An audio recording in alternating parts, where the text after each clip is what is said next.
नमस्कार दोस्तों, कैसे हैं आप सब। मैं बिल्कुल ठीक हूँ और आशा करती हूँ आप सब बहुत अच्छे होंगे।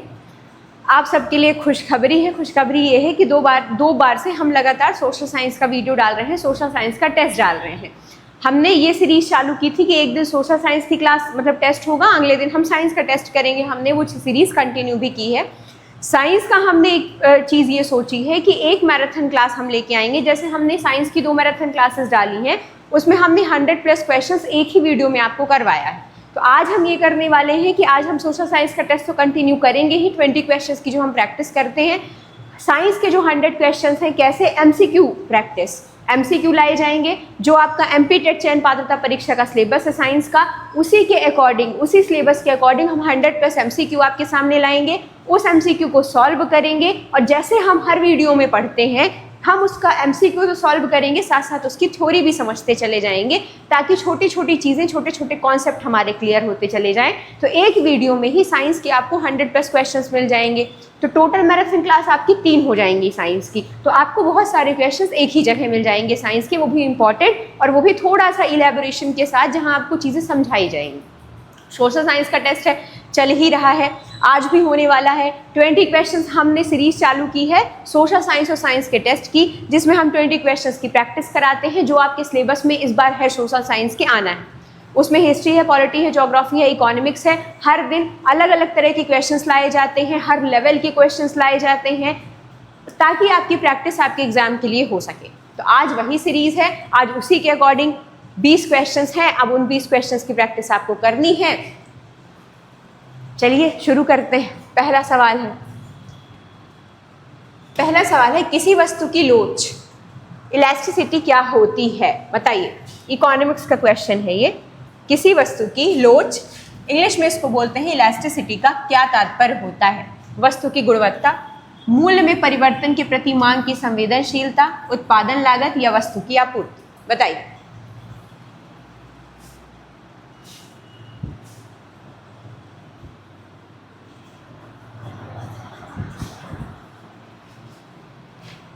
मुझे ही ब्लू लग रही हूँ कि आपको भी स्क्रीन में ब्लू नज़र आ रहा है, क्योंकि मेरे लैपटॉप में मैं पूरी तरीके से ब्लू लग रही हूँ।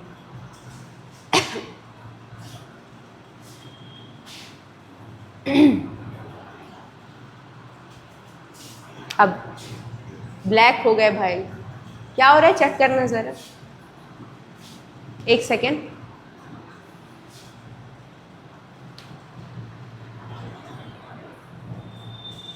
ठीक है, किसी वस्तु की लोच यानी कि इलास्टिसिटी का क्या तात्पर्य होता है, बताइए क्या राइट आंसर होगा।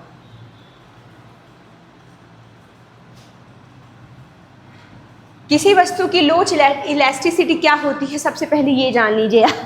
मान लीजिए किसी वस्तु की कीमत पहले कम थी, किसी वस्तु की कीमत थी 5 रुपए, उसे हर कोई खरीद ले रहा था, कोई दिक्कत नहीं थी। उसी वस्तु की कीमत हो गई अब 50 रुपये। अब क्या कीमत हो गई, 50 रुपये। ये वर्तमान कीमत, वर्तमान। अब कोई उसे खरीदेगा। बहुत सरल शब्दों में मैं आपको समझाना चाह रही हूँ। जैसे मैंने इकोनॉमिक्स की क्लास भी ली थी, तो मैंने कोशिश की थी कि आपको सरल शब्दों में इकोनॉमिक्स के जो टफ टर्म्स हैं उनको मैं समझा सकूँ। बस वही मैं आपको लोच मतलब इलास्टिसिटी का मतलब समझाने जा रही हूँ, क्योंकि इलास्टिसिटी आपके जो इकोनॉमिक्स का सिलेबस है उसका पार्ट है। दूसरी चीज़, इससे बहुत सारे क्वेश्चंस बनते हैं। तो अगर आपको इलास्टिसिटी पता है क्या है, तो आप उससे रिलेटेड जितने क्वेश्चंस आएंगे आप सक्षम होंगे उन्हें सॉल्व कर पाने में। तो कृपया ध्यान से समझिएगा कि इलास्टिसिटी क्या होती है। पहले किसी वस्तु की कीमत थी 5 रुपए, अब उसी वस्तु की कीमत हो गई 50 रुपए। पहले उसको खरीदने वाले ज़्यादा थे, या उस वस्तु की मांग ज़्यादा थी, और अब उस वस्तु की मांग कम हो गई। तो ये कैसी है, अधिक लोचदार वस्तु है या कम लोचदार वस्तु, इसे कहेंगे अधिक इलास्टिसिटी वाली वस्तु। मतलब अगर जैसे ही उसकी कीमत में परिवर्तन आया तो उसकी डिमांड भी घट गई या बढ़ गई। जैसे आपको मान लीजिए कोई साबुन है, वो 5 रुपए की पहले मिलती थी, वो हर कोई अफोर्ड कर सकता था, तो वो उसकी डिमांड ज़्यादा थी, उसकी मांग ज़्यादा थी। अब वही उस साबुन की कीमत हो गई 50 रुपये। अब उस 50 रुपये की साबुन को हर कोई अफोर्ड नहीं कर सकता, तो उसकी डिमांड अपने आप कम हो गई। तो जैसे ही किसी वस्तु की कीमत में परिवर्तन होता है तो किसी वस्तु की कीमत में परिवर्तन से उसकी मांग में जो परिवर्तन तुरंत आ जाता है उसको बोलते हैं अधिक इलास्टिसिटी वाली वस्तु, मतलब अधिक लोचदार वस्तु। अधिक लोचदार। अभी नहीं समझ में आया होगा तो भी परेशान नहीं होना है, मैं उदाहरण देके समझा देती हूँ। मान लीजिए किसी वस्तु के सब बहुत ज़्यादा विकल्प मौजूद है मार्केट में। जैसे आप सब साबुन यूज़ करते हैं नहाते वक्त, साबुन के बहुत ज़्यादा ऑप्शंस हैं मार्केट में, बहुत ज़्यादा विकल्प हैं मार्केट में। कोई डव साबुन यूज़ कर रहा है, कोई लाइफ बॉय यूज़ कर रहा है, कोई पियर्स यूज़ कर रहा है, अलग अलग तरह के साबुन यूज़ कर रहे हैं। तो साबुन के विकल्प मार्केट में ज़्यादा हैं, तो यदि किसी साबुन वाले ने या किसी साबुन की कंपनी ने अपनी कीमत बढ़ाई तो उसकी जो मांग है वो अपने आप घट जाएगी। क्यों? क्योंकि उस वस्तु के विकल्प मार्केट में ज़्यादा उपलब्ध हैं। तो वो जो साबुन है वो कैसी हो गई? अगर आपसे कोई पूछेगा कि जो साबुन है वो अधिक इलास्टिसिटी वाली वस्तु है या कम इलास्टिसिटी वाली वस्तु है, अधिक लोचदार वस्तु है या कम लोचदार वस्तु है, तो आप कहेंगे ये हाई इलास्टिसिटी वाली वस्तु है, यानी कि अत्यधिक लोचदार वस्तु है। क्योंकि जैसे ही इसकी कीमत में परिवर्तन हुआ वैसे ही इसकी मांग तुरंत कम हो गई। और क्यों? क्योंकि इसके मार्केट में विकल्प बहुत ज़्यादा हैं। अगर डव साबुन 50 रुपए की हो गई है लेकिन पियर्स 30 की ही मिलती है तो लोग पियर्स में शिफ्ट हो जाएंगे, फिर लोग डव साबुन नहीं लगाएंगे। अगर लक्स 10 रुपए की मिलती है तो फिर लोग डव नहीं लगाएंगे, लोग लक्स साबुन खरीदने लग जाएंगे। तो ये होती हैं ऐसी वस्तुएं जिनकी कीमत में परिवर्तन होने से उनकी मांग में तुरंत परिवर्तन आ जाता है, और ऐसी वस्तुओं के विकल्प मार्केट में ज़्यादा उपलब्ध होते हैं, वही कहलाती हैं अत्यधिक लोचदार वस्तुएं। कम लोचदार कौन सी होती हैं? कम इलास्टिसिटी वाली कौन सी होती है? जिनके विकल्प मार्केट में मौजूद नहीं होते। अब सवाल आपसे कैसे पूछेगा? सवाल पूछेगा कि अधिक लोचदार वस्तु यानी कि हाई इलास्टिसिटी वाली वस्तुओं के विकल्प मार्केट में ज़्यादा होते हैं, विकल्प मार्केट में कम होते हैं, या विकल्प होते ही नहीं हैं। तो आपको पता है कि जो हाई इलास्टिसिटी वाली वस्तु है उसका जो हाई इलास्टिसिटी वाली वस्तु की जो डिमांड है या विकल्प है मार्केट में वो क्या होता है? जो विकल्प ज़्यादा मौजूद होते हैं। साबुन वाला है, साबुन के बहुत सारे विकल्प मौजूद हैं, तो आप लगा के आएंगे कि अगर वस्तु हाई इलास्टिसिटी वाली है तो उसकी जो विकल्प है मार्केट में वो ज़्यादा होंगे। क्यों? क्योंकि आपने समझ लिया है, आपको समझ में आ गया है कि हाई इलास्टिसिटी अधिक लोचदार वस्तुएं कौन सी होती हैं जिनके विकल्प मार्केट में ज़्यादा होते हैं। अब जैसे मान लीजिए कोई चाय पत्ती है, चाय पत्ती बनाने वाली कई सारी कंपनीज हैं, तो मार्केट में चाय पत्ती के विकल्प बहुत ज़्यादा हैं। तो अगर कोई चाय पत्ती के ब्रांड ने अपनी कीमत बढ़ाई तो लोग कहाँ शिफ्ट हो जाएंगे? कम वाले जिसके प्राइस कम है, लोग वहाँ शिफ्ट हो जाएंगे। तो ये वस्तु क्या हो गई? चाय पत्ती क्या हो गई? अधिक लोचदार वस्तु हो गई। क्लियर? अब कम लोचदार कौन सी होती हैं? इसके जस्ट अपोजिट। कम लोचदार वस्तुएं वो होती हैं जिनमें कीमत बढ़ने के साथ उनकी मांग में कोई परिवर्तन नहीं होता है। ऐसी कौन सी वस्तुएं हैं भाई? आप ये बताइए, कोई दवाई है, कोई मेडिसिन है, कोरोना वैक्सीनेशन हो रहा था। मान लीजिए कोरोना के टाइम में जो वैक्सीनेशन हो रहा था वो पैसे में होता, मान लीजिए वैक्सीनेशन पैसे में होता, तब उसकी कीमत कितनी भी हाई होती लेकिन जो उसकी मांग है क्या कम होती? नहीं होती। क्यों? क्योंकि वो हमारे जीवन जीने के लिए इसेंशियल चीज़ें हैं और उनके विकल्प मार्केट में ज़्यादा मौजूद नहीं हैं। तो वो कहलाती हैं कम इलास्टिसिटी वाली वस्तु, कम इलास्टिसिटी वाली वस्तु या कम लोचदार वस्तु, जिनके मार्केट में कम विकल्प मौजूद हैं और जो हमारे जीवन जीने के लिए इसेंशियल्स ही हैं, ज़रूरत ही है, जिनके विकल्प बहुत ज़्यादा मार्केट में नहीं हैं, वो कहलाती हैं कम लोचदार। अब अगर आपको इलास्टिसिटी से रिलेटेड कहीं भी कोई भी क्वेश्चन आएगा आप उसे आसानी से सॉल्व कर पाएंगे। तो हम जब प्रैक्टिस करते हैं किसी क्वेश्चन की, चाहे वो इकोनॉमिक्स का हो चाहे किसी भी चीज़ का हो, हम कोशिश करते हैं कि आपके कॉन्सेप्ट थोड़ा सा समझ में आ जाए ताकि अगर इससे रिलेटेड चीज़ पूछी जाए तो आप उसको सॉल्व करें। तो अब देखिएगा आप उसको कैसे सॉल्व करेंगे। किसी वस्तु की लोच यानी कि इलास्टिसिटी का क्या मतलब होता है?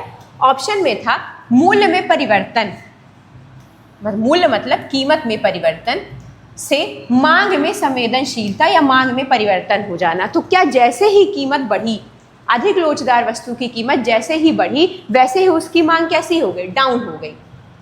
तो क्या इलास्टिसिटी का मतलब मूल्य में परिवर्तन के प्रति मांग में संवेदनशीलता नहीं है। इकोनॉमिक्स का हिंदी मीडियम में थोड़ा सा और ये ड्रॉबैक है कि जो उसके टर्म्स हैं इकोनॉमिक्स के वो इतने टफ वे पे दे दिए जाते हैं कि बच्चा समझ नहीं पाता है। लेकिन अगर आपका मीडियम हिंदी है तो आपको थोड़ा सा कॉन्सेप्ट रखना पड़ेगा क्लियर, थोड़ा सा चीज़ें क्लियर रखनी पड़ेंगी और समझ के चीज़ें चलनी पड़ेंगी। तो जो हाई इलास्टिसिटी है वो क्या होता है या लोच क्या होता है? हाई इलास्टिसिटी का मतलब होता है कि कीमत जैसे ही बढ़ेगी उसकी डिमांड अपने आप कम हो जाएगी, क्योंकि उसके विकल्प मार्केट में बहुत ज़्यादा है तो लोग दूसरी जगह शिफ्ट हो जाएंगे। ये हो गई अधिक लोचदार, जैसे ही कीमत बढ़ी वैसे ही लोग दूसरी जगह शिफ्ट हो गए। कम इलास्टिसिटी, कम लोचदार वस्तुओं कौन? जिनके मार्केट में विकल्प ही नहीं। अब जब मार्केट में विकल्प ही नहीं है तो कैसे कैसे चीज़ें होंगी? खरीदना ही पड़ेगा, तो वो कहलाती है कम इलास्टिसिटी वाली वस्तु। क्लियर? तो किसी वस्तु की लोच, इलास्टिसिटी से क्या तात्पर्य है कि जैसे ही उसके मूल्य में परिवर्तन होता है, जैसे ही उसकी कीमत में परिवर्तन होता है तो उसकी मांग में भी परिवर्तन हो जाता है। कीमत 50 रुपये हुई तो मांग अपने आप घट गई। अभी इसकी कीमत 50 रुपये से घट के 2 रुपये हो जाए तो मांग बढ़ जाएगी। जैसे ही इसकी कीमत मान लीजिए 2 रुपये हो गई, अब तो जब 2 रुपये हो गई तो इसकी मांग अपने आप बढ़ जाएगी। तो यही कहलाता है इलास्टिसिटी, मतलब मूल्य में परिवर्तन के प्रति मांग की संवेदनशीलता। जैसे ही कीमत में परिवर्तन होता है उसकी मांग में अपने आप परिवर्तन हो जाता है। क्लियर? भले समय लग जाए लेकिन चीज़ें समझ के चलनी। ऐसे नहीं पढ़ना है कि कोई आंसर आया, इसका ये राइट आंसर, इसका ये राइट आंसर, वो आपके दिमाग में नहीं बैठेगा। लॉन्ग टर्म तक नहीं आप याद कर पाएंगे उस चीज़ को, जब तक आपको चीज़ों के टर्म्स नहीं समझ में आएंगे। And I am just talking about economics specifically. Economics के लिए टर्म्स को समझना बहुत ज़रूरी होता है। कौन सा पठार है जो जैव विविधता हॉटस्पॉट के रूप में जाना जाता है? बताइए, कौन सा पठार है जो जैव विविधता हॉटस्पॉट के रूप में जाना जाता है? छोटा नागपुर, दक्कन मालवा पठार, पश्चिमी घाट। हालांकि ये दक्कन पठार होगा और मालवा का पठार अलग होगा।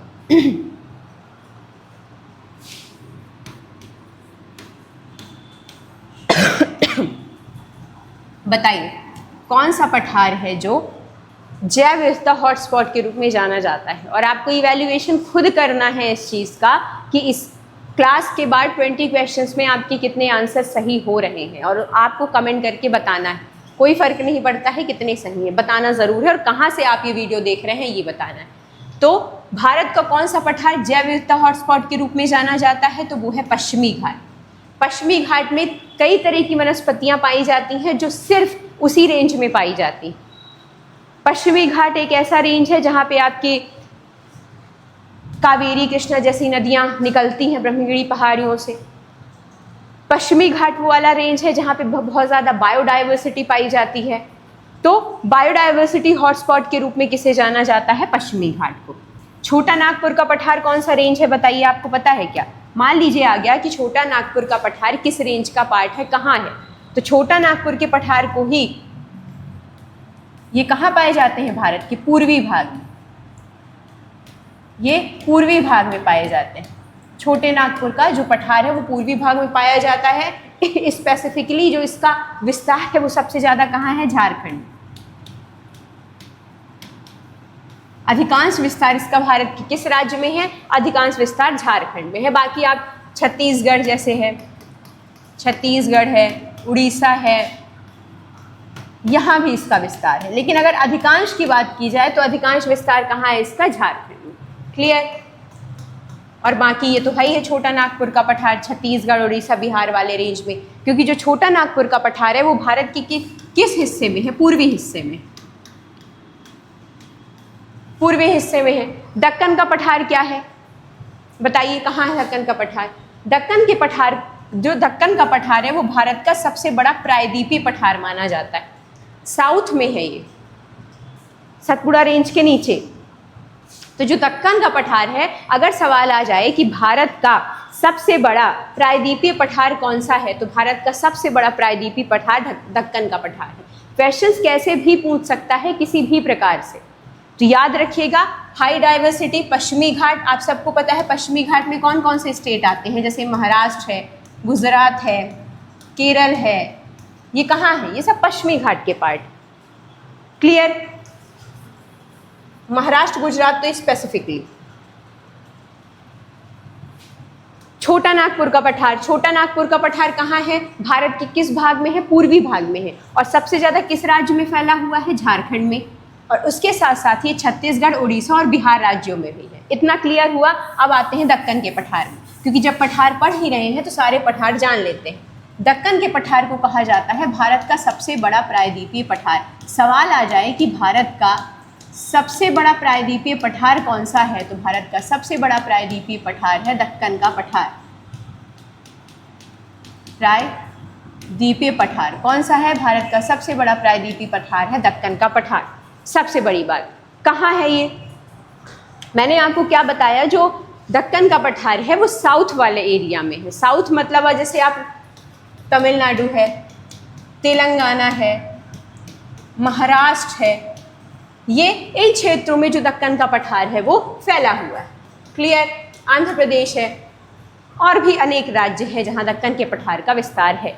तो आपको बेसिकली क्या जानना है कि जो आपका इंडिया है, जो भारत का नक्शा है, उसमें चीज़ें कहाँ कहाँ है, कहाँ कहाँ लोकेटेड है। मान लीजिए पूछ लिया कि छोटा नागपुर का पठार भारत के पूर्वी हिस्से में है या पश्चिमी हिस्से में है, तो आपको पता होना चाहिए कि जो छोटा नागपुर का पठार है वो भारत के पूर्वी हिस्से में है और झारखंड में सबसे ज़्यादा फैला हुआ है।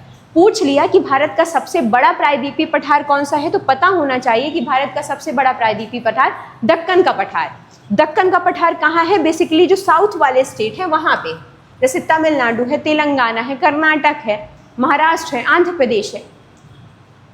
क्लियर। तो इतनी चीज़ें आपको पता होनी चाहिए।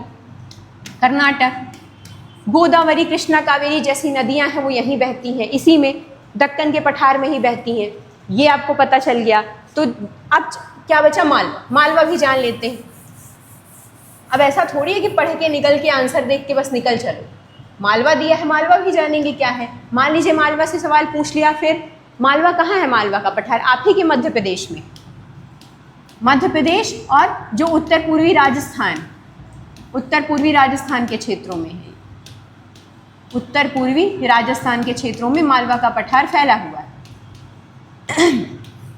और ये मालवा के पठार का निर्माण कैसे हुआ पूछ लेगा तो बताइए मालवा के पठार का निर्माण कैसा हुआ है, कैसे हुआ है बताइए।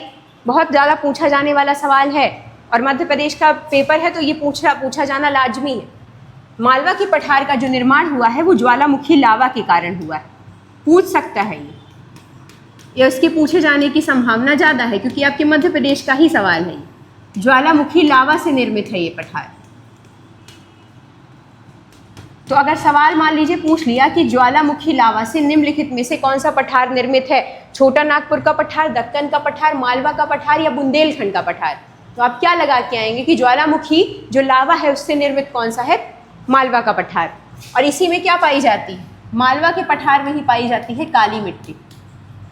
काली मिट्टी, और ये काली मिट्टी किसकी खेती के लिए सबसे अच्छी होती है, कपास की खेती के लिए, गेहूं के लिए भी अच्छी होती है। गहरी काली मिट्टी पाई जाती है, गहरी काली मिट्टी। तो मालवा का पठार कहाँ है, मालवा का पठार है मध्य प्रदेश और उत्तर पूर्वी राजस्थान वाले एरिया में। दक्षिण पूर्वी राजस्थान वाले, उत्तर लिख दिया भाई,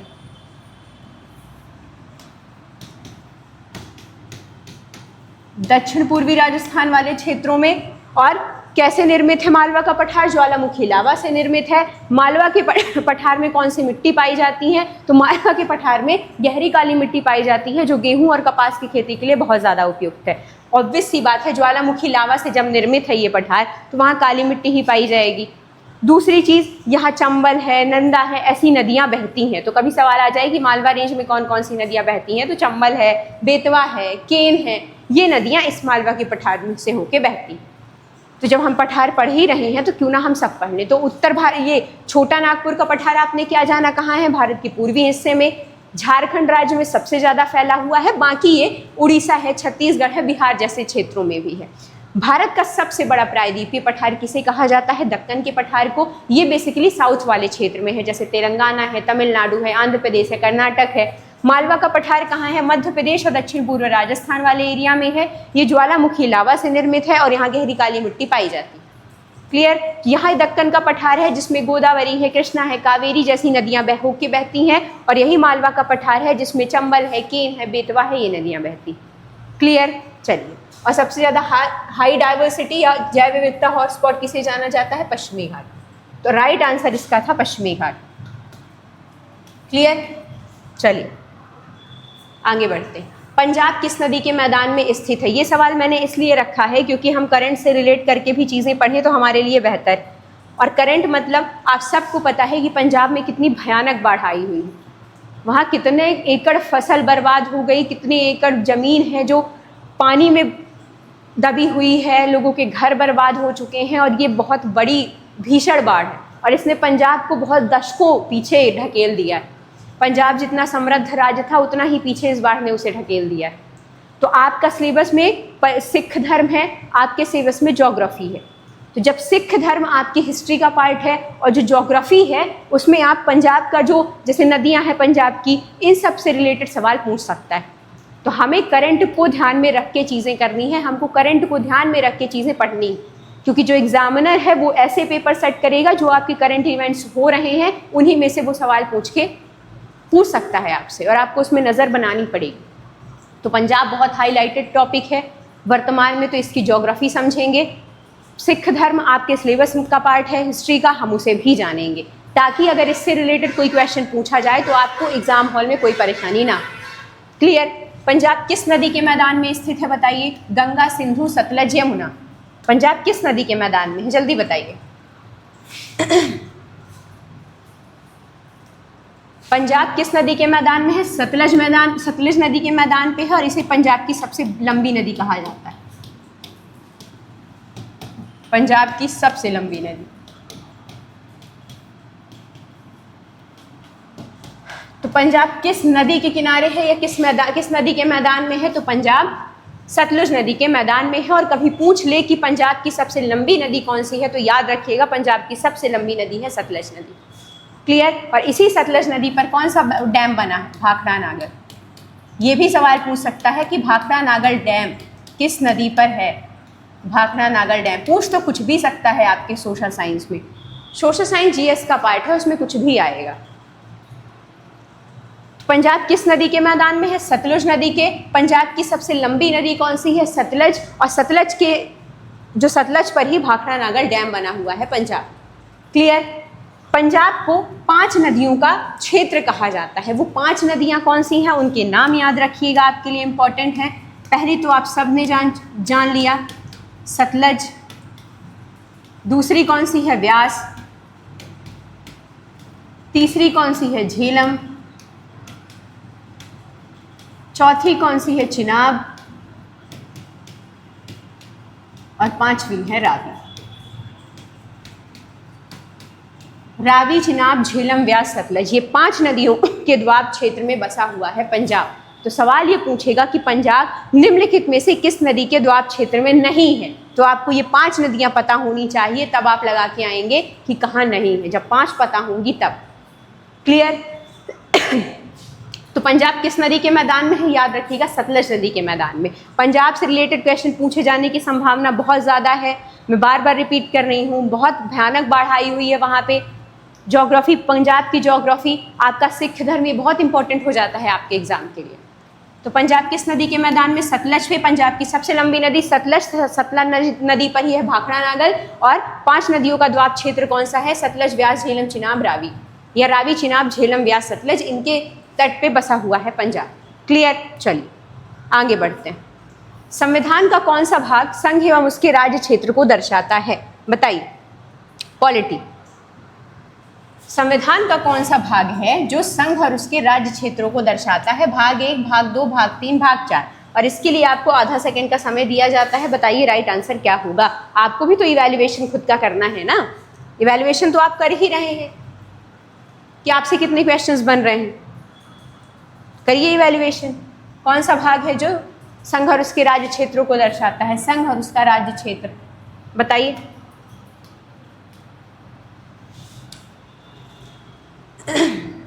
फिर से ही ऐसा लगने लग गया यार।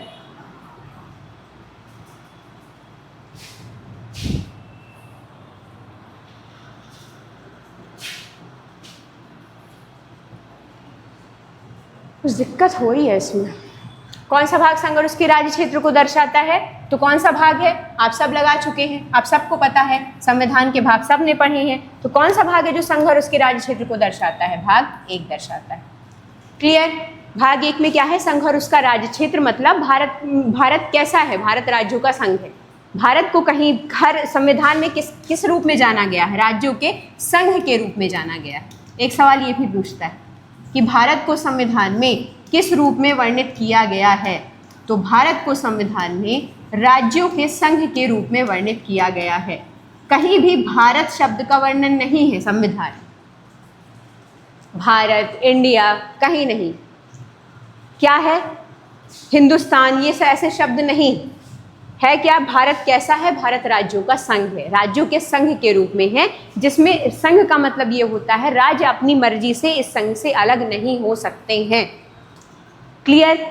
तो भारत शब्द का तो संविधान में वर्णन नहीं है, लेकिन उसकी जगह राज्यों के संघ शब्द का वर्णन है। ये सवाल पूछा जा चुका सवाल है।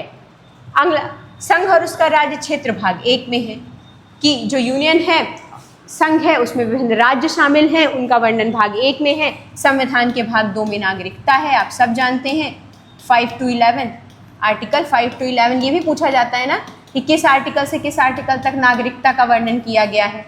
भाग 3 मौलिक अधिकार, मौलिक अधिकार कहाँ से कहाँ तक? 12 से 35। इतना तो याद होना ही चाहिए। ये इतने बेसिक से सवाल हैं जो आपका एग्जामिनर पूछ लेगा और आपका रिवीजन ना होने के कारण आपको बिल्कुल कंफ्यूजन होना तय है। तो थोड़ा सा नज़र बनाए रखना ज़रूरी है। भाग 4 में क्या है बताइए? भाग 4 में क्या है? भाग 4 में है DPSP यानी कि नीति निर्देशक तत्व। और किस आर्टिकल से किस आर्टिकल तक? 36 to 51। ये पूछ लेता है कि नागरिकता का प्रावधान किस आर्टिकल से किस आर्टिकल तक में? अनुसूचियां हैं, भाग है, बहुत ज़्यादा इंपॉर्टेंट चीज़ें हैं आपके एग्ज़ाम के लिए। इनकी प्रैक्टिस भी होना बहुत ज़्यादा ज़रूरी। तो संघ और उसके राज्य क्षेत्र का वर्णन भाग 1 में है। भाग 2 में नागरिकता है। नागरिकता किस आर्टिकल से किस आर्टिकल तक है? 5 to 11। भाग 3 में मौलिक अधिकार है, 12 से 35 तक में इसका वर्णन है। Article 12 to 35। आर्टिकल 4 DPSP है, आर्टिकल 36 to 51। अब मुझे ये बता दीजिए आप कि मौलिक अधिकार हमने कहाँ से लिए? मौलिक अधिकारों का प्रावधान हमने कहाँ से लिया है? तो मुझे बताने की शायद ज़रूरत नहीं है। आप सब जानते हैं कि मौलिक अधिकारों का जो प्रावधान है इंडिया ने USA से लिया है, अमेरिका से लिया है। और DPSP कहाँ से लिया है हमने? ये छोटे छोटे सवाल हैं जिनकी प्रैक्टिस ज़रूरी है। DPSP कहाँ से लिया है हमने? DPSP आयरलैंड से लिया, आयरलैंड से लिया। नागरिकता, भारत में कैसी नागरिकता है? एकल नागरिकता है कि दोहरी नागरिकता है? बताइए। और एकल नागरिकता का जो प्रावधान है वो कहाँ से लिया गया? बताइए। आपके सामने आज मैंने सवाल नहीं पूछा आपसे, बताइए एकल नागरिकता का प्रावधान कहाँ से लिया है भारत? तो संघ और उसके राज्य क्षेत्रों का वर्णन है भाग 1 में। भाग 2 में है नागरिकता जो आर्टिकल 5 to 11 में है। मौलिक अधिकार 12 to 35। भाग 3 मौलिक अधिकार लिए गए हैं USA अमेरिका से और DPSP लिए गए हैं आयरलैंड से। क्लियर? चलिए आगे बढ़ते हैं।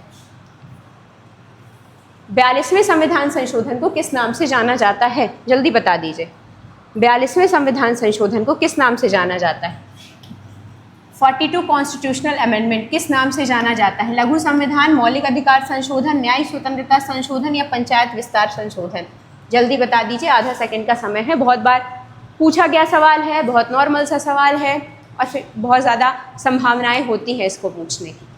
तो 42वां संविधान संशोधन कब हुआ था?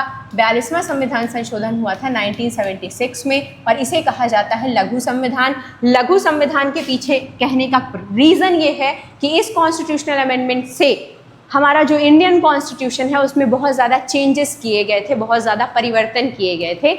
इसी वजह से इसे लघु संविधान कह के भी जाना जाता है। तो कभी सवाल आ जाए कि लघु संविधान क्यों कहा जाता है 42वें संविधान संशोधन को? क्योंकि इसी संविधान संशोधन द्वारा हमारा जो इंडियन कॉन्स्टिट्यूशन है उसमें बहुत ज़्यादा चेंजेस हुए थे, परिवर्तन हुए थे, जिसमें से कुछ परिवर्तन क्या थे आप सबको पता है। संविधान की प्रस्तावना में कुछ शब्द जोड़े गए इस कॉन्स्टिट्यूशनल अमेंडमेंट द्वारा। वो शब्द कौन से थे? स्वतंत्रता, समानता। क्या मैं सही बोल रही हूँ? जी नहीं, मैं गलत बोल रही हूँ। ये होता है प्रेजेंस ऑफ माइंड, रखना चाहिए दिमाग यहाँ। कौन से शब्द जोड़े गए? समाजवादी। मैं तो बस चेक कर रही थी कि आप अगर किसी और दुनिया में खोए हुए हों तो वहाँ से लौट आइए। समाजवादी, पंथ निरपेक्ष और अखंडता, ये 3 शब्द 42वें संविधान संशोधन यानी कि 42 कॉन्स्टिट्यूशनल अमेंडमेंट 1976 द्वारा जोड़े गए। तो कभी कभी सवाल आता है कि संविधान की प्रस्तावना में 42वें संविधान संशोधन 1976 द्वारा निम्नलिखित में से कौन सा शब्द नहीं जोड़ा गया। तो जब 3 पता होंगे तब आप बता पाएंगे कि नहीं जोड़ा गया। और यही 42वां संविधान संशोधन है जिसके द्वारा संविधान में मूल कर्तव्यों को शामिल किया गया। ये भी सवाल आता है कि मूल कर्तव्य इंडियन कॉन्स्टिट्यूशन में किस कॉन्स्टिट्यूशनल अमेंडमेंट द्वारा शामिल हुए। तो 42वें कॉन्स्टिट्यूशनल अमेंडमेंट द्वारा। मूल कर्तव्यों का प्रावधान संविधान के भाग किस भाग में। तो मूल कर्तव्य संविधान के भाग 4A में। 4 में DPSP है और 4A में मौलिक कर्तव्य। मूल कर्तव्यों का प्रावधान हमने कहाँ से अडॉप्ट किया है बताइए। मूल कर्तव्यों का प्रावधान इंडिया ने अडॉप्ट किया है रशिया से। ऐसे चीज़ें पढ़ी जाती हैं और ऐसे ही अच्छा लगता है पढ़ने में। एक जगह सारी चीज़ें पढ़ ली, बार बार अलग अलग क्यों जाना है। पढ़ रहे हैं तो एक जगह पढ़ते हैं। तो मूल कर्तव्य कहाँ से लिए गए हैं, रशिया से, भाग में 4A में है। और 42वां संविधान संशोधन से समाजवादी, पंथ निरपेक्ष, अखंडता और मूल कर्तव्य जैसे प्रावधान और भी बहुत सारे प्रावधान जोड़े गए। इसीलिए इसे लघु संविधान कह के भी संबोधित किया जाता है। क्लियर। चलिए आगे बढ़ते हैं। भारतीय संविधान के किस आर्टिकल में धन विधेयक को परिभाषित किया गया है बताइए। धन विधेयक को किस आर्टिकल में परिभाषित किया गया है। मनी बिल को किस आर्टिकल में परिभाषित किया गया है। 109, 1110, 112, 111। आधा सेकंड का समय है। जिन्होंने प्रैक्टिस हमारी देखी है, जिन्होंने वीडियोस देखे हैं, वो इसे ऐसे चुटकियों में करेंगे।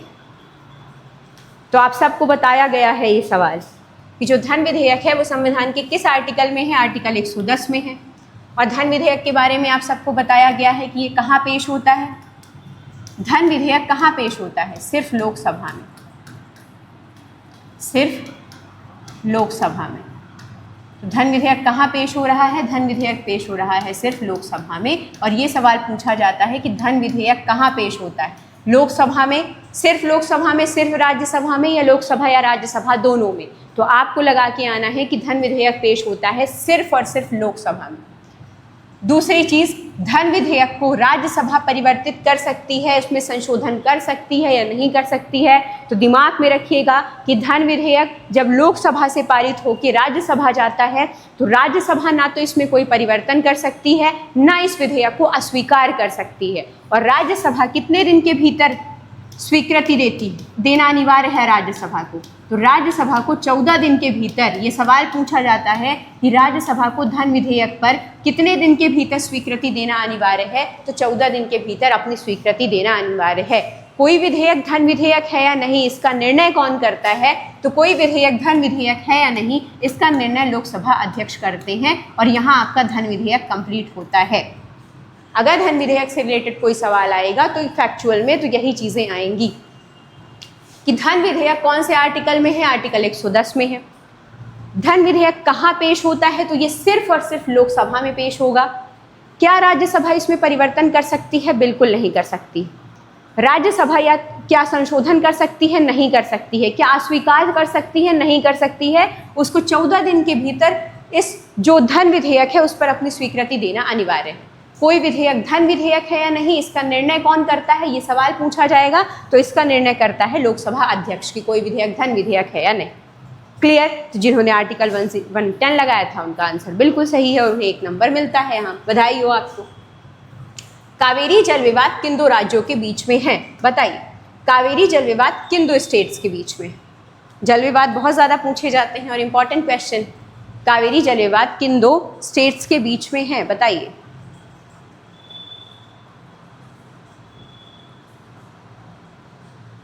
कावेरी जल विवाद किन 2 राज्यों के बीच में है। तमिलनाडु, आंध्र प्रदेश, केरल, कर्नाटक, कर्नाटक और तमिलनाडु, महाराष्ट्र और कर्नाटक। बताइए। फिर से ये ब्लू लगने लग गया यार। आज क्या सेटिंग पे कोई प्रॉब्लम हो रही है क्या।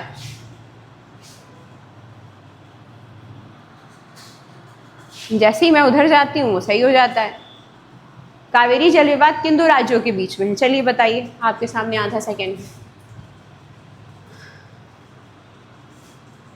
जो कावेरी नदी है बेसिकली वो कहाँ से निकलती है? कावेरी नदी कर्नाटक के पास जो पश्चिमी घाट है, ब्रह्मगिरी पहाड़ियों से निकलती है, आप सब जानते हैं, ठीक है, पद बताया जा चुका है, बहुत बार पढ़ाया जा चुका है। तो कर्नाटक से कावेरी नदी निकलती है, कर्नाटक से होते हुए आती है तमिलनाडु, और तमिलनाडु से होते हुए बंगाल की खाड़ी में गिर जाती है। अब इन दो स्टेट्स में बह रही है तो ऑब्वियस सी बात है कि जब इन दो स्टेट्स के बीच में है तो विवाद किन दो के बीच होगा? इनके बीच होगा। तो कर्नाटक और तमिलनाडु दो ऐसे स्टेट हैं जिनके बीच कावेरी नदी का विवाद चल रहा है, और इसी विवाद को सॉल्व करने के लिए क्या बनाया गया था? कावेरी जल विवाद को ही सॉल्व करने के लिए कावेरी जल विवाद न्यायाधिकरण, कावेरी जल विवाद न्यायाधिकरण, CWDT, Kaveri water dispute tribunal, ये बनाया गया। तो क्या हो रहा है यार, ये ब्लू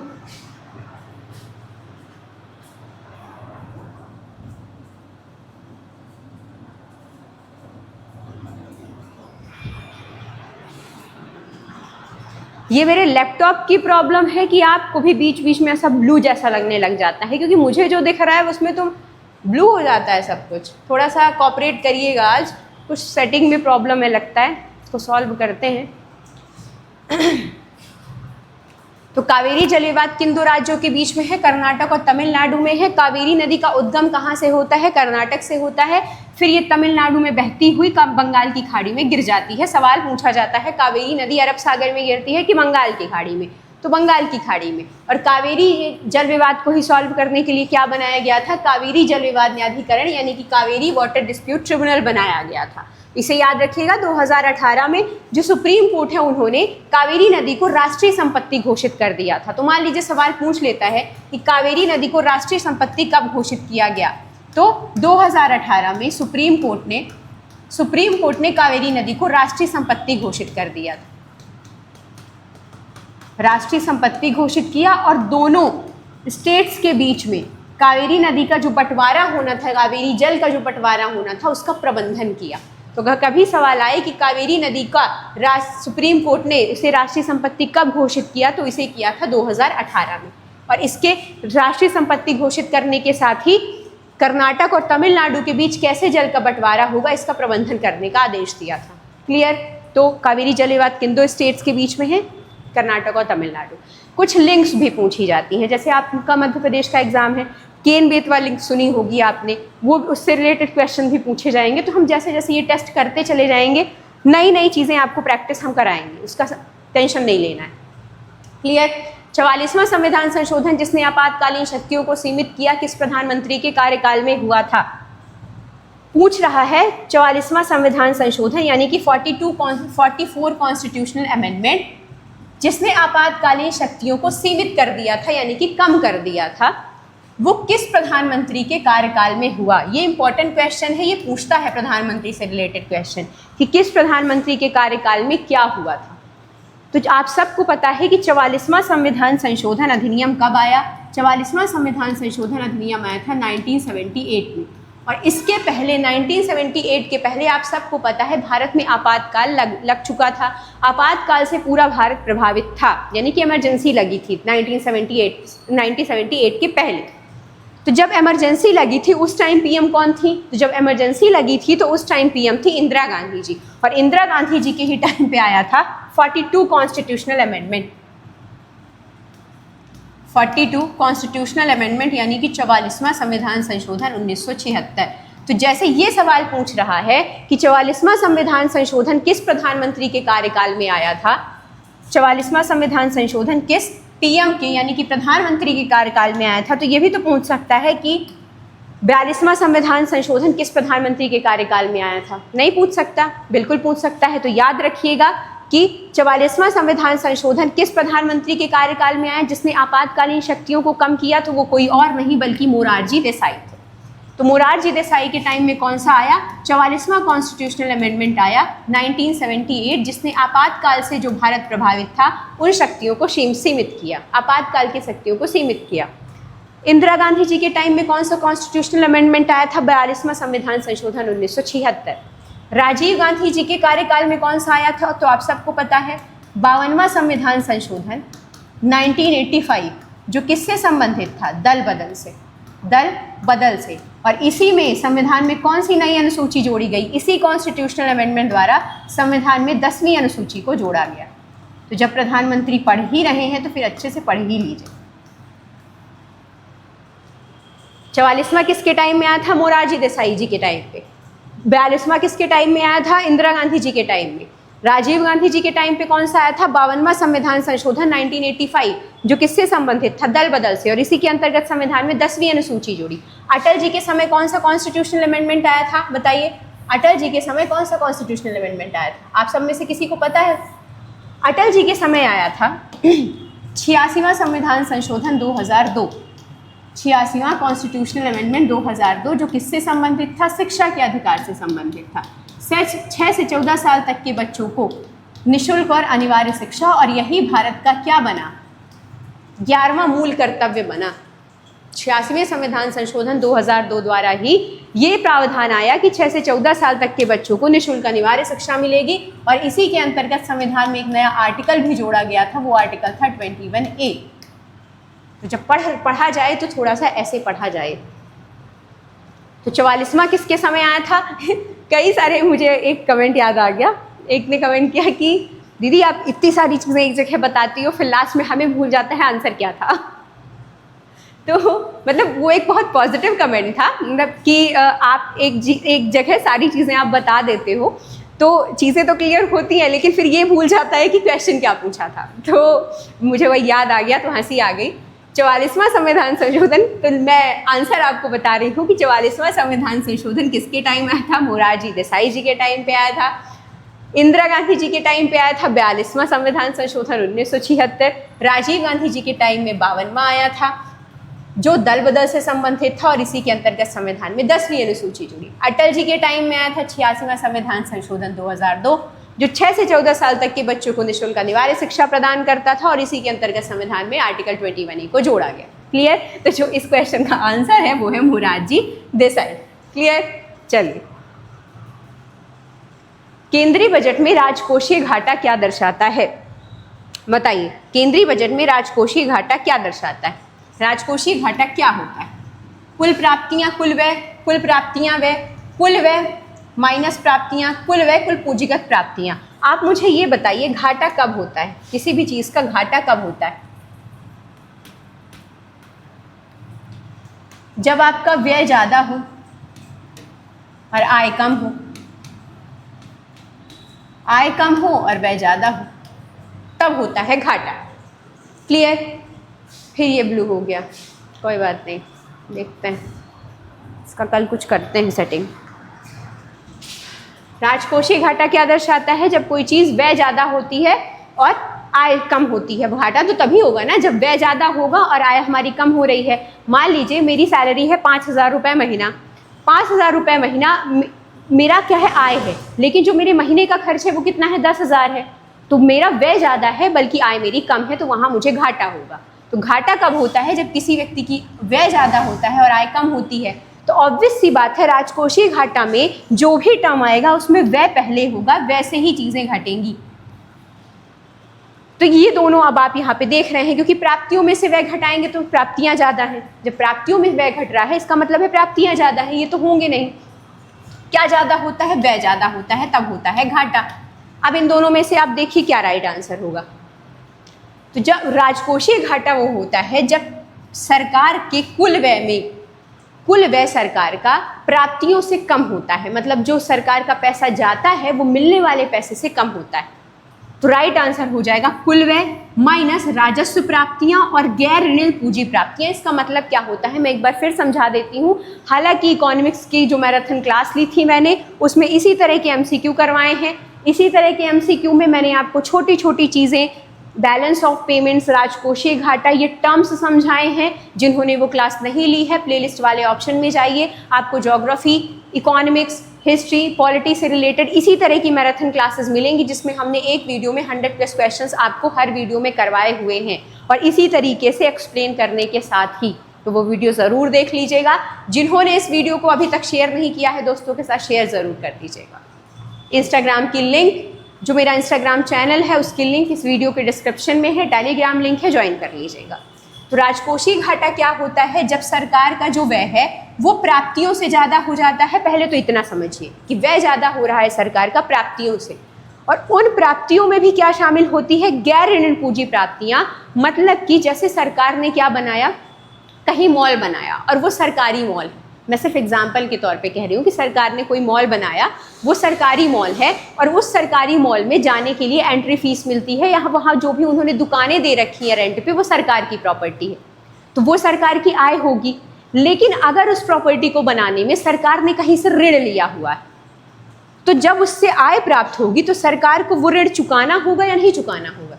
बिल्कुल चुकाना होगा। मान लीजिए आपने कोई कॉम्प्लेक्स बनवाया, उस कॉम्प्लेक्स के लिए आपने बैंक से वो लोन लिया 20 लाख रुपए, तो आपको जब कॉम्प्लेक्स बनने के बाद जो आपने दुकानें वहाँ रेंट पे दी हुई हैं उससे जो पैसा मिलेगा उससे तो आप ऋण चुकाएंगे ना, वो आपकी आय तो होगी नहीं होगी, क्योंकि उसको आपने कहाँ दे दिया? ऋण चुकाने में दे दिया। मैंने कोई चीज़ अपनी बनाई किसी से पैसे उधार लेके, तो जब मुझे इनकम हो रही है तो मैं उस इनकम को क्या कर रही हूँ? उसको ऋण चुका रही हूँ मैं, तो वो मेरी इनकम तो नहीं कहलाएगी। उसी तरीके से जब सरकार का व्यय ज़्यादा हो रहा है किसमें? राजस्व प्राप्तियां और गैर ऋण पूंजी प्राप्तियां। इस वर्ड को समझिएगा, गैर ऋण मतलब ऋण ना हो, उस पर लोन ना हो या आपको चुकाना ना हो, वैसी प्राप्तियां। तो व्यय ज़्यादा हो रहा है किन प्राप्तियों में? राजस्व प्राप्तियों और पूंजीगत प्राप्तियों में। और थोड़ा सा मैंने इसको इलेबोरेट किया है क्लासेस में, इकोनॉमिक्स वाली क्लास में जाइए, बहुत सारे टर्म्स आपको पता चल जाएंगे, बैलेंस ऑफ पेमेंट, राजकोषीय घाटा, राजस्व, वह सारी चीज़ें समझ में आ जाएंगी। तो जितना मुझसे हो सकता था मैंने समझाने का प्रयास किया है कि जब किसी चीज़ का व्यय ज़्यादा होता है, आय कम होती है, वहाँ घाटा होता है। और राजस्व प्राप्तियों में गैर ऋण क्यों लिखा हुआ है? क्योंकि आने वाला पैसा, ना कि जो पैसा आए वो आप ऋण चुकाने में दे रहे हैं या कहीं और दे रहे हैं, वो आपकी प्राप्तियाँ नहीं कहलाएगी। तो कौन सी प्राप्तियाँ? राजस्व प्राप्तियाँ और गैर पूंजीगत प्राप्तियों में का अंतर और व्यय का अंतर ही राजकोषीय घाटा कहलाता है। राइट आंसर हो जाएगा ये। क्लियर? चलो आगे बढ़ते हैं। भारत के कौन से राज्य में प्राकृतिक गैस का भंडार सबसे ज़्यादा पाया जाता है? बताइए, भारत का कौन सा राज्य है जहाँ प्राकृतिक गैस का भंडार बहुत ज़्यादा पाया जाता है? प्राकृतिक गैस, नेचुरल गैस का जो भंडार है वो अधिक पाया जाता है। आपके सामने ऑप्शन है असम, गुजरात, आंध्र प्रदेश और महाराष्ट्र। बताइए कहाँ पाया जाता है? बेसिकली जहाँ तक मुझे पता है मुंबई हाई का जो रेंज है, मुंबई हाई जो महाराष्ट्र में है, मुंबई हाई कहाँ है? महाराष्ट्र में, और अरब सागर का पार्ट है ये, अरब सागर का पार्ट है और यहीं पे पाया जाता है। नेचुरल गैस के जो सोर्सेज हैं यहाँ सबसे ज़्यादा पाए जाते हैं। कहीं कहीं वर्णन मिलता है कि गुजरात में भी नेचुरल जो गैस है उसके सोर्सेज ज़्यादा हैं। तो बेसिकली माना कहाँ जाता है? मुंबई हाई जो कहाँ है? अरब सागर का पार्ट है, महाराष्ट्र में स्थित है। यहाँ नेचुरल गैस के सबसे अधिक भंडार पाए जाते हैं। कहीं कहीं कहा जाता है गुजरात में भी पाए जाते हैं, लेकिन यहाँ पे जो आंसर माना जाएगा वो है मुंबई हाई, महाराष्ट्र। कहाँ किसका पार्ट है? अरब सागर का पार्ट। क्लियर? चलिए आगे बढ़ते हैं। मैंने कहा था ना सिख धर्म आपके लिए इंपॉर्टेंट हो जाता है क्योंकि सिख धर्म हिस्ट्री का पार्ट है, पहली बात आपके सिलेबस का पार्ट है। दूसरी चीज़, पंजाब में जैसी स्थितियां हैं वहाँ पे आपको ये चीज़ें जानना ज़रूरी। गुरुमुखी लिपि को मान्यता किस गुरु ने दी थी? गुरुमुखी लिपि को मान्यता किस गुरु ने दी थी? गुरु नानक देव, गुरु अंगद देव, गुरु अमरदास जी, गुरु हरगोविंद जी। जल्दी बता दीजिए, आधा सेकंड का समय है आपके पास। गुरुमुखी लिपि को मान्यता किस सिख गुरु ने दी थी? बताइए। तो गुरुमुखी लिपि को मान्यता किन्होंने दी थी? आप सब जानते हैं, गुरु अंगद देव जी ने। गुरुमुखी क्या होती थी? जो गुरुओं की वाणी थी। गुरुमुखी लिपि उन्हें कहा को संकलित करने का काम किनका था? गुरु अंगद देव जी का। आदि ग्रंथ का संकलन किन्होंने किया था? आदि ग्रंथ का संकलन गुरु अर्जुन देव ने किया था। तो कंफ्यूज नहीं होना है। गुरुमुखी जो लिपि है उसको मान्यता दी थी गुरु अंगद देव जी ने। गुरु नानक देव जी को सिख धर्म का संस्थापक माना जाता है। ये सवाल भी पूछा जाता है कि सिख धर्म के संस्थापक कौन थे, और इनका जन्म हुआ था 15 अप्रैल 1469 ईस्वी। गुरु अंगद देव जी गुरुमुखी लिपि से संबंधित थे। सिखों के जो 9 गुरु हैं उनके बारे में आपको जानना जरूरी है, सबके बारे में, क्योंकि सिख धर्म आपके सिलेबस का पार्ट है। गुरु अमरदास जी ने सती प्रथा और पर्दा प्रथा का विरोध किया था। सती प्रथा और पर्दा प्रथा का विरोध किया था उन्होंने। गुरु हरगोविंद जी 6वें गुरु थे, और बेसिकली क्या किया था हरगोविंद जी ने, 6वें या 7वें, ये थोड़ा सा आप क्रॉस चेक करिएगा। जब गुरु अर्जुन देव जी को फांसी दे दी गई, सिखों के 5वें गुरु थे गुरु अर्जुन देव जी, उन्हें फांसी दे दी जहांगीर में, तब गुरु हरगोविंद जी ने किसका निर्माण किया कि अब सिखों को सैन्य बल के साथ सामने आना चाहिए, मतलब सिखों को सैनिक रखने चाहिए, युद्ध के लिए सैनिक रखने चाहिए, ताकि कोई भी बादशाह आके उनके ऊपर इस तरह की कृत्य ना कर सके कि जैसे गुरु अर्जुन देव जी को अकारण ही फांसी दे दी गई। तो इसके लिए गुरु हरगोविंद जी ने क्या किया, अकाल तख्त का निर्माण किया। तो सवाल आता है कि अकाल तख्त का निर्माण किन्होंने किया, तो अकाल तख्त का निर्माण किया था गुरु हरगोविंद जी ने। क्लियर, पहली बात तो ये। दूसरी, इन्होंने अकाल सेना बनवाई थी, यानी कि सिख सेना बनाई थी। अकाल सेना यानी कि सिखों की सेना। तो सेना बनाने का काम सबसे पहले किन्होंने किया था, गुरु हरगोविंद जी ने। तो सवाल हर तरह से पूछ सकता है। तो गुरुमुखी लिपि को मान्यता किन्होंने दी थी, गुरुमुखी लिपि को मान्यता दी थी गुरु अंगद देव जी ने। मान्यता, गुरुमुखी लिपि को मान्यता किन्होंने दी थी, गुरु अंगद देव जी ने। तो राइट आंसर हो जाएगा अंगद देव। गुरु नानक देव जी को संस्थापक कहा जाता है सिख धर्म का। गुरु अमरदास जी ने सती प्रथा पर्दा प्रथा का विरोध किया था। सवाल आए कि सती प्रथा और पर्दा प्रथा का विरोध किन्होंने किया, तो अमरदास जी ने। सबसे पहले सेना किसने रखी थी सिख धर्म में, तो गुरु हरगोविंद जी ने। और इन्होंने ही अकाल तख्त का निर्माण किया था। सवाल पूछा जाएगा कि अकाल तख्त का निर्माण किन्होंने किया था, तो गुरु हरगोविंद जी ने। इन्होंने सिख सेना भी बनाई थी। चलिए, बाजार में किसी वस्तु की संतुलन कीमत कौन सी होती है? जिन्होंने इकोनॉमिक्स की क्लास मेरी देखी है वो ये क्वेश्चन आधे सेकंड में करेंगे। संतुलन कीमत क्या होती है किसी भी चीज़ की? मांग अधिक हो जाए, आपूर्ति अधिक हो जाए, कि मांग और आपूर्ति बराबर हो, या कोई वस्तु नहीं बेची जाए। संतुलन कीमत क्या होती?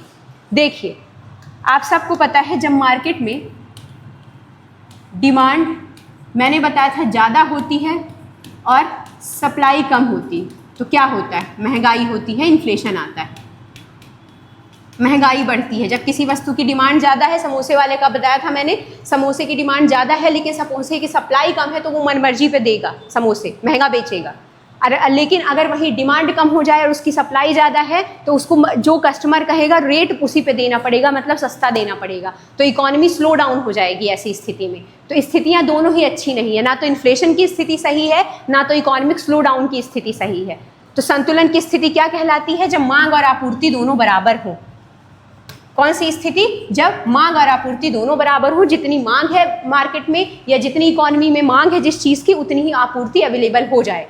तो जब जितनी मांग बढ़ रहती है उतनी आपूर्ति स्थापित हो जाती है, तो ना तो इन्फ्लेशन आता है, ना तो इकोनॉमिक स्लो डाउन आता है। तो वो स्थिति क्या कहलाती है? संतुलन की स्थिति कहलाती है। क्योंकि आप सबको पता है जब डिमांड ज़्यादा हो जाती है, सप्लाई कम हो जाती है, तो इन्फ्लेशन आता है, महंगाई आती है। और समोसे वाले का उदाहरण बताया था मैंने आपको कि समोसे की डिमांड ज़्यादा है, सप्लाई कम कर पा रहा है, 50 समोसे ही बनाता है, तो वो मनमर्जी पे बेचेगा क्योंकि इसकी डिमांड ज़्यादा है, तो उससे इन्फ्लेशन आएगा, महंगाई आएगी। लेकिन अगर डिमांड कम हो गई और सप्लाई ज़्यादा है, मांग ही नहीं है उसकी समोसे की कोई, और सप्लाई उसने बहुत ज़्यादा कर ली है, 100 समोसे बना लिया है, वो 150 समोसे बना लिया है, तो वो सस्ते दाम पे बेचेगा। तो इकॉनमी कैसी जाएगी? स्लो जाएगी। तो दोनों ही स्थितियां सही नहीं हैं। तो संतुलन की स्थिति क्या होती है? मांग और आपूर्ति दोनों बराबर हो, मतलब डिमांड और सप्लाई दोनों बराबर हो। जितनी जिस वस्तु की डिमांड है उतनी ही उस वस्तु की सप्लाई होगी, तब वो संतुलन में चीज़ कहलाएगी। क्लियर? चलो आगे बढ़ते हैं। धीरे धीरे प्रैक्टिस करते करते आपके एग्जाम्स तक सोशल साइंस और साइंस की स्थिति तो ऐसी हो जाएगी कि आप अच्छे मार्क्स कंटेन कर पाएंगे एग्जाम्स में, उसकी दिक्कत मत लीजिएगा। निम्नलिखित में से कौन सी नदी पंजाब में नहीं बहती है? आप बताइए। मैंने आपको जब पंजाब बताया था कि पंजाब किस नदी के किनारे बसा हुआ है, तो मैंने आपको 5 नदियां बताई। अब आपको अगर वो 5 नदियां याद हैं तो आप इसे आधे सेकंड से भी कम समय में करेंगे कि कौन सी नदी पंजाब में नहीं बहती। बताइए कौन सी नदी पंजाब में नहीं बहती है? सतलज, रावी, चिनाब, गोदावरी। तो आप ऐसे चुटकियों में इस आंसर को कर लेंगे, क्योंकि मैंने आपको बताया है कि पंजाब में कौन सी नदी नहीं बहती है। तो कौन सी नदी? सतलज बहती है, रावी बहती है, चिनाब बहती है, झेलम बहती है, व्यास बहती है। तो कौन सी नदी नहीं बहती? राइट आंसर हो जाएगा गोदावरी, क्योंकि पूछा था नहीं बहती। नहीं पूछा है, तो जब नहीं पूछा है तो नहीं बहती है गोदावरी।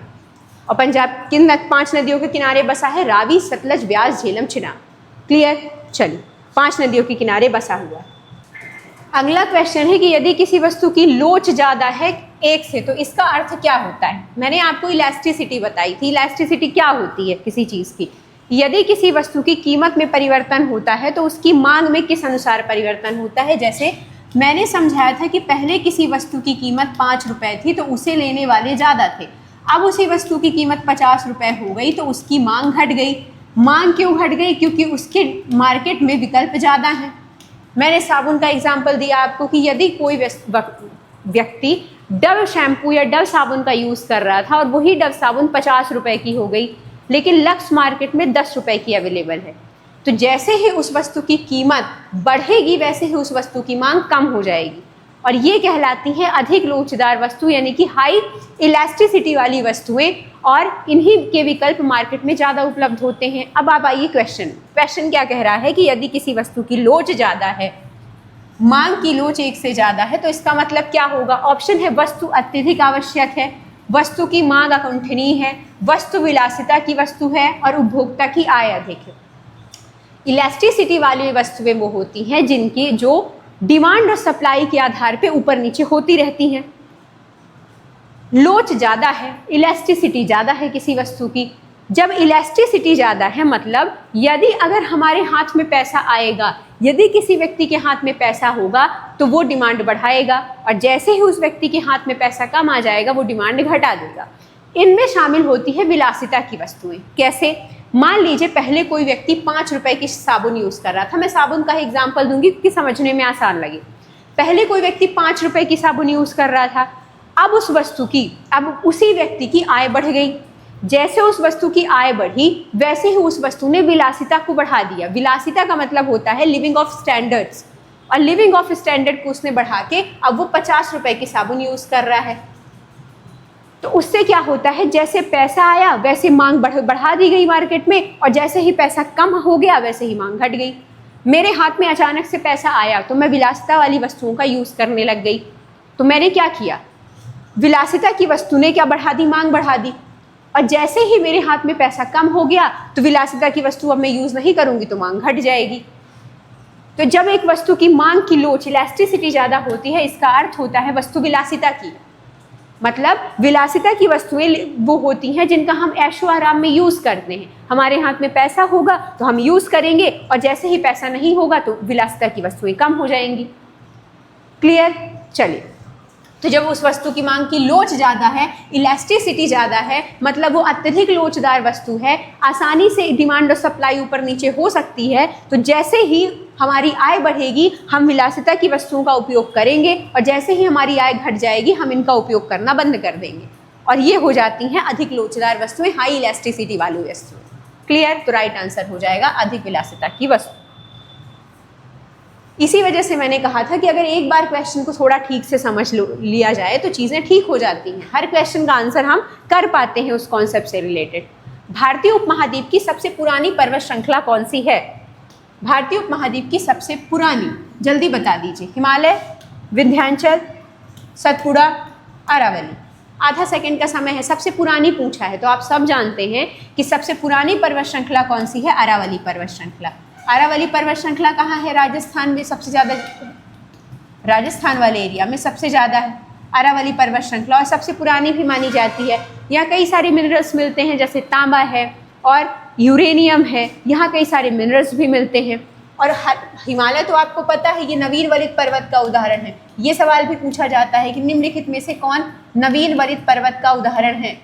तो हिमालय तो अभी बनने वाले जोन में है, तो नवीन वरित पर्वत का उदाहरण है हिमालय। सबसे पुरानी पर्वत श्रृंखला कौन सी है? अरावली पर्वत श्रृंखला। अरावली पर्वत श्रृंखला राजस्थान में है, उत्तर पश्चिम वाले एरिया में है, और मेनली गुजरात और दिल्ली जैसे रीजन में भी ये फैली हुई है अरावली। और बताइए, हाँ, अरावली का सबसे ऊंचा शिखर कौन सा है? सबसे उच्च शिखर अरावली पर्वत श्रेणी का कौन सा है? तो अरावली पर्वत श्रेणी का सबसे उच्च शिखर कौन सा है? गुरु शिखर। गुरु शिखर है और ये कहाँ स्थित है? माउंट आबू में। माउंट आबू में। अरावली पर्वत की सबसे ऊंची चोटी अगर पूछी जाए, अरावली पर्वत का सबसे उच्च शिखर पूछा जाए तो वो कौन सा है? तो वो है गुरु शिखर। ये भी याद रखिएगा, पूछ लेता है कभी कभी कि अरावली पर्वत की सबसे ऊंची चोटी कौन सी है। क्लियर? जैसे पूछता है ना हिमालय की सबसे ऊंची चोटी का नाम बताइए, अरावली पर्वत श्रृंखला सबसे पुरानी है तो अरावली पर्वत श्रृंखला की सबसे ऊंची चोटी तो वो कौन सी है? गुरु शिखर। अरावली पर्वत का विस्तार कहाँ पे है? उत्तर पश्चिम वाला जो राजस्थान एरिया है वहाँ ज़्यादा है, कुछ गुजरात, दिल्ली, हरियाणा जैसे क्षेत्रों में भी ये फैली हुई है। विंध्याचल और सतपुड़ा ये दोनों कहाँ है? विंध्याचल सतपुड़ा आप सबको पता है, आप ही के मध्य प्रदेश में है। और इन्हीं विंध्याचल सतपुड़ा के बीच में बहती है नर्मदा नदी और उसी को कहते हैं नर्मदा वैली घाटी। और वो क्या बनाती है? भ्रंश घाटी का निर्माण करती है। भ्रंश घाटी का निर्माण नर्मदा कैसे करती है? ये दोनों जो विंध्याचल पर्वत और सतपुड़ा पर्वत हैं ये भ्रंश घाटी का ही पार्ट है। तो ये दोनों जब ऐसे भ्रंश होके उठते हैं तो ये बीच की जो एरिया होता है उसको दबा देते हैं और वही कहलाता है नर्मदा नदी का जोन। तो हालांकि उसे हम समझेंगे जब हम ज्योग्राफी पढ़ेंगे, अभी इतना मत जाइए, इतना जानिए। अरावली पर्वत है ना, सबसे पुरानी श्रृंखला है अरावली, और अरावली का सबसे ऊंचा शिखर है गुरु शिखर। हिमालय नवीन वलित पर्वत है, विंध्याचल और सतपुड़ा मध्य भारत का पार्ट है। क्लियर? तो सबसे पुरानी श्रृंखला अरावली पर्वत श्रृंखला। चलिए आगे बढ़ते हैं। गुरु नानक जी का जन्म स्थान कौन सा है? जल्दी बता दीजिए। गुरु नानक जी का जन्म स्थान, 1 सेकंड का समय दिया जाता है आपको, जल्दी बताइए। अमृतसर, पटना, तलवंडी, ननकाना साहिब, आनंदपुर साहिब। बताइए गुरु नानक जी का जन्म स्थान कौन सा है? बताइए।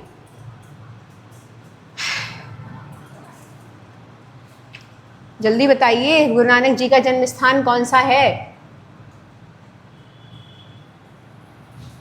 गुरु नानक जी का जन्म स्थान है तलवंडी, ननकाना साहिब, जो कहाँ स्थित है? पाकिस्तान में। गुरु नानक जी का जन्म कब हुआ था? मैं आपको बता चुकी हूँ पहले भी, 15 अप्रैल 1469 ईस्वी, 1469, लाहौर। तो गुरु नानक जी का जन्म स्थान कौन सा है? तलवंडी, ननकाना साहिब, जो लाहौर के पास है पाकिस्तान में। वहाँ इनका जन्म हुआ था 15 अप्रैल 1669 ईस्वी को। गुरु नानक जी देव जी को ही क्या कहा जाता है? सिख धर्म के संस्थापक के रूप में भी इन्हें जाना जाता है। क्लियर? इनकी मृत्यु कहाँ हुई थी? मान लीजिए जन्म पूछा है तो मृत्यु भी पूछ सकता है। तो गुरु नानक देव जी की मृत्यु हुई थी करतारपुर साहिब। करतारपुर साहिब, इनका नाम भी याद रखिएगा, यहाँ हुई थी मृत्यु। सिख धर्म आपके सिलेबस का पार्ट है और पंजाब चर्चा में बना हुआ है, तो ये चीज़ें में आना महत्वपूर्ण हो जाता है आपके लिए, क्वेश्चंस आने की संभावना है। गुरु नानक देव जी का जन्म स्थान कौन सा है? तलवंडी, ननकाना साहिब, कहाँ? पाकिस्तान में स्थित है ये। इनकी मृत्यु कब हुई थी? कहाँ हुई थी? करतारपुर साहिब में हुई थी। और गुरु नानक जी को ही सिख धर्म का संस्थापक कहा जाता है और इनका जन्म हुआ था 15 अप्रैल 1469 ईस्वी को। क्लियर? चलिए आगे बढ़ते हैं। नर्मदा वैली, नारकोंडा लिखी हुई है भाई, इतना भी लिखना था। नर्मदा घाटी, नर्मदा वैली जो है, नर्मदा वैली किस प्रकार की घाटी है? वी आकार की, यू आकार की, भ्रंश घाटी है या ज्वालामुखी घाटी है? जल्दी बताइए। जो नर्मदा घाटी है वो कैसी घाटी है? जल्दी बताइए। अभी जस्ट मैंने अभी आपको बताया था पिछले वाले अरावली वाले क्वेश्चन में कि जो नर्मदा है वो कैसी है? विंध्याचल पर्वतमाला और सतपुड़ा पर्वतमाला इसके बीच में है, इसके बीच में यहाँ, और ये निर्माण करती है भ्रंश का। विंध्याचल और सतपुड़ा पर्वतमाला के बीच धसी हुई भूमि है ये, धसी हुई भूमि। क्यों? क्योंकि ये जो विंध्याचल और सतपुड़ा है, ये जो विंध्याचल और सतपुड़ा पर्वतमाला है, इनका निर्माण भ्रंश के कारण हुआ है, और जब इनका निर्माण भ्रंश के कारण हुआ है तो इनके बीच की भूमि धस गई और इसी को कहा जाता है भ्रंश घाटी या रिफ्ट वैली। और ये किसका जोन है? ये नर्मदा नदी का जोन। यहाँ बीच में कौन सी नदी बहती है? नर्मदा नदी। नर्मदा नदी जो मैं अरावली में समझा रही थी आपको, मैंने कहा था जब आएगा क्वेश्चन तो मैं आपको बताऊंगी इसके बारे में।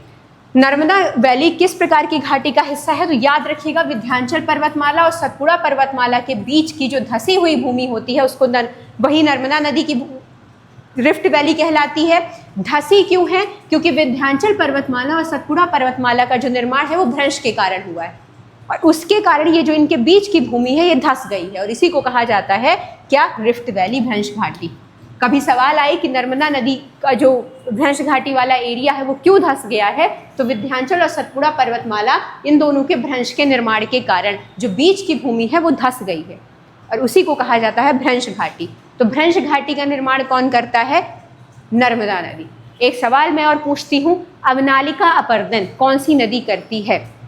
नर्मदा, चंबल, केन, बेतवा।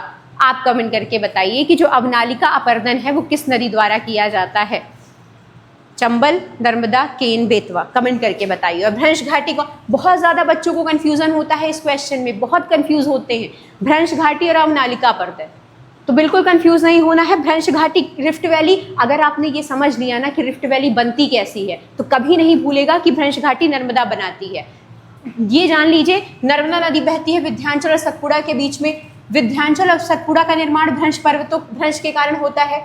जब इन पर्वतों का निर्माण होता है तो ये जो बीच की नदी है, बीच की जो एरिया है वो धंस जाता है और उसी धंसने के कारण निर्माण होता है भ्रंश घाटी का। तो ऑब्वियस सी बात है विंध्याचल और सतपुड़ा के बीच में कौन सी नदी बह रही है? नर्मदा। तो नर्मदा ही बनाएगी भ्रंश घाटी और तो कोई नदी बनाएगी ही नहीं। तो जब हम कोई चीज़ समझ लेते हैं तो चीज़ें हमारे लिए आसान हो जाती हैं, हमारे लिए कन्फ्यूज़न नहीं होता है कि भाई भ्रंश का मतलब होता है धंसा हुआ। तो विंध्याचल और सतपुड़ा के बीच में धंसी हुई भूमि तो ये है और विंध्याचल और सतपुड़ा के बीच नर्मदा नदी बह रही है। तो भ्रंश घाटी भी कौन बनाएगी? नर्मदा। अब कमेंट करिए कि अवनालिका अपर्दन कौन सी नदी करती है। चलिए, केलकर समिति किस क्षेत्र से संबंधित है? बताइए, केलकर समिति का संबंध किस चीज से? केलकर समिति का संबंध किस चीज से है? ऑप्शन है कर सुधार, रक्षा सुधार, शिक्षा नीति, महिला सशक्तिकरण। जल्दी बता दीजिए, केलकर समिति किस क्षेत्र से संबंधित है? तो आप सबको पता है केलकर समिति, बताइए। केलकर समिति PPP मॉडल से भी संबंधित है, public private partnership, PPP model. दूसरा, अप्रत्यक्ष करों से भी संबंधित है, अप्रत्यक्ष करों से संबंधित है। तो जल्दी बता दीजिए ऑप्शन में आपको क्या दिख रहा है? केलकर समिति किस क्षेत्र से संबंधित है? तो कर सुधार से संबंधित। क्लियर? ऐसी कई सारी समिति हैं, जैसे तेंदुलकर समिति है, किस क्षेत्र में बनी, जैसे केलकर समिति है किस क्षेत्र में बनाई गई। तो जब हम ऐसे प्रैक्टिस क्वेश्चंस करते चले जाएंगे तो हम बहुत सारे ऐसे क्वेश्चंस पढ़ लेंगे, हमारे एग्जाम में हमें ये चीज़ें बहुत हेल्पफुल होंगी। क्लियर? तो केलकर समिति का संबंध है कर सुधार से। लंगर प्रथा को व्यवस्थित रूप से किस गुरु ने स्थापित किया? जल्दी बता दीजिए, लंगर प्रथा को व्यवस्थित रूप से किस गुरु ने स्थापित किया था? लंगर प्रथा किन गुरु ने स्थापित किया था? गुरु अंगद देव, गुरु अमरदास जी, गुरु रामदास जी, गुरु अर्जुन देव जी। जल्दी बताइए, बताइए लंगर प्रथा को व्यवस्थित रूप किसने दिया? आप सबको पता है लंगर प्रथा को व्यवस्थित रूप किसने दिया था? गुरु अंगद देव जी ने। और यही गुरु अंगद देव जी हैं जिन्होंने गुरुमुखी लिपि, जो गुरुमुखी लिपि के लिए फेमस है, ये गुरु अमरदास जी, मैं बता चुकी हूँ, गुरु अमरदास जी ने सती प्रथा और पर्दा प्रथा का विरोध किया था। गुरु रामदास जी ने क्या किया था? बताइए।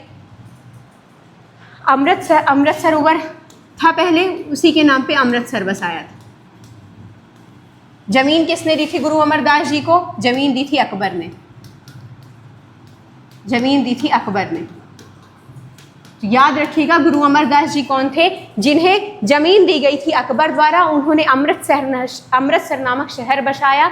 अमृतसर का नाम अमृतसर क्यों पड़ा है? वहाँ एक इन्होंने सरोवर बनवाया था जिसका नाम रखा था अमृत सरोवर, और उसी अमृत सरोवर के नाम पे अमृतसर नाम पड़ गया। और अमृतसर बसाने का श्रेय किसे जाता है? गुरु रामदास जी को। कभी कभी सवाल पूछता है कि अमृतसर बसाने का श्रेय निम्नलिखित में से किस गुरु को जाता है? तो वो थे गुरु रामदास जी। अमृतसर बसाने के लिए जमीन किसने दी थी? तो जमीन अकबर ने दी थी।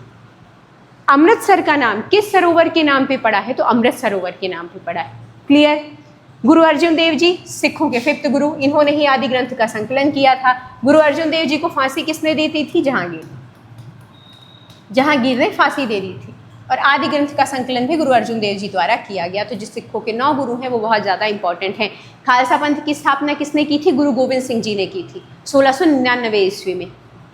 क्लियर? तो इतनी चीज़ें याद रखिएगा। तो लंगर प्रथा किन्होंने शुरू की थी? गुरु अंगद देव जी ने। चलिए आगे बढ़ते हैं। अमृतसर शहर की स्थापना किसने की? चलिए आ गया सवाल। इसलिए कहा जाता है कि आपको एक जगह चीज़ें पढ़ लेनी चाहिए। एक जगह चीज़ें पढ़ लेने से बार बार के क्वेश्चंस रिपीट नहीं करने पड़ते। फिर ब्लू हो गया ये। मैं इसकी सेटिंग देखती हूँ कल कैसा होता है ये। अमृतसर शहर की स्थापना किस गुरु ने की थी? जल्दी बताइए।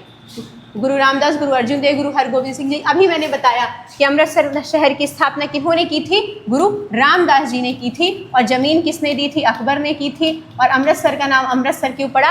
अमृत सरोवर के नाम पे पड़ा। क्लियर? गुरु अर्जुन देव जी सिखों के 5th गुरु थे। गुरु गोविंद सिंह जी ने क्या किया? अभी मैंने बताया खालसा पंथ की स्थापना। खालसा पंथ की स्थापना कब की थी गुरु गोविंद सिंह जी ने? 1699 ईस्वी में। क्लियर? तो अमृतसर शहर की स्थापना किसने की थी? गुरु रामदास जी ने। क्लियर? इतनी चीज़ें याद रखिएगा। कुछ सेटिंग में प्रॉब्लम है आज, मैं भी देख पा रही हूँ। ब्लू हो जा रही है स्किन। देखते हैं क्या समस्या है। सिखों को पहली बार सैन्य रूप देने वाले गुरु कौन से थे? सिखों को पहली बार सैन्य रूप देने वाले गुरु कौन से थे? मैं इसलिए यहाँ पे आपके सिख धर्म से रिलेटेड ज़्यादा सवाल करवा रही हूँ और पंजाब से रिलेटेड क्वेश्चंस करवा रही हूँ, क्योंकि बहुत ज़्यादा चर्चा में बना हुआ है ये। अभी हो सकता है आपके एग्ज़ाम तो अभी है नहीं, तो एग्जामिनर जब पेपर वगैरह बनाए तो पंजाबी पंजाब और सिख धर्म दे दे, तो उनकी प्रैक्टिस ज़रूरी है। कम से कम एक टेस्ट सीरीज़ में तो हम कर ही लें। सिखों को पहली बार सैन्य रूप किसने दिया था? गुरु रामदास जी, अर्जुन देव जी, हरगोविंद जी, गुरु गोविंद सिंह जी। तो मैंने बताया था कि जब सिखों के 5वें गुरु अर्जुन देव जी को जहांगीर ने फांसी दे दी थी, तो फिर गुरु हरगोविंद जी ने क्या किया था? अकाल तख्त का निर्माण किया था। अकाल तख्त का निर्माण किया था। और उन्होंने क्या बनाई थी? अकाल सेना बनाई थी या सिख सेना बनाई थी? सिख सेना बनाई थी और सिखों को सैन्य रूप दिया था पूरा। तो राइट आंसर क्या हो जाएगा? गुरु हरगोविंद जी, जिन्होंने पहली बार सिखों को सैन्य रूप प्रदान किया। क्लियर? चलिए, तो राइट आंसर हो जाएगा गुरु हरगोविंद सिंह जी। गुरु रामदास जी ने अमृतसर नामक शहर बसाया। गुरु अर्जुन देव जी सिखों के 5वें गुरु थे, जिन्होंने आदि ग्रंथ का संकलन किया। गुरु हरगोविंद जी ने अकाल तख्त का निर्माण किया। गुरु गोविंद सिंह जी ने खालसा पंथ की स्थापना 1699 ईस्वी में की। चलिए आगे बढ़ते हैं। बस इतने 20 हो गए ना? हाँ ठीक है। तो आप मुझे कमेंट करके ज़रूर बताइएगा कि इनमें से आप कितने आंसर्स को सही कर पा रहे हैं। तैयारी इसी तरह करेंगे, जो भी करंट की चीज़ें हैं उनको इन्वॉल्व करके। थोड़ा सा जैसे मैंने साइंस के लिए कहा, मैं साइंस के एक मैराथन क्लास लेके आ जाऊंगी, उसमें आपके बहुत सारे क्वेश्चंस एक जगह क्लियर हो जाएंगे। जैसे ही इलैबोरेट करके पढ़ते हैं वैसे ही पढ़ेंगे। इस वीडियो को शेयर कर लेना है। ऐसे ही वीडियोस के लिए चैनल को सब्सक्राइब कर लीजिएगा ताकि वीडियो के नोटिफिकेशन मिल जाएं। बेल आइकन दबा लीजिएगा ताकि नया वीडियो जैसे ही आए आपको अपडेट मिल जाए उसका। इंस्टाग्राम चैनल की लिंक डिस्क्रिप्शन में है, जाके अगर इंस्टाग्राम चैनल अगर आप ज्वाइन करना चाहते हैं ज्वाइन कर सकते हैं। और बस ऐसे ही पढ़ते रहिए, स्वस्थ रहिए। आज थोड़ा सा टेक्निकल समस्या थी, मुझे खुद नहीं समझ में आ रहा है वो ब्लू क्यों हो जा रहा था, मैं उसको देखती हूँ। थोड़ा सा मैनेज करिएगा चीज़ें। और बस मिलते हैं अगले ही वीडियो में। तब तक के लिए जय हिंद जय भारत। और एक सूचना है कि कल हमारे यहाँ गणेश विसर्जन है तो छुट्टी रहेगी, परसों से क्लास कंटिन्यू करेंगे। धन्यवाद।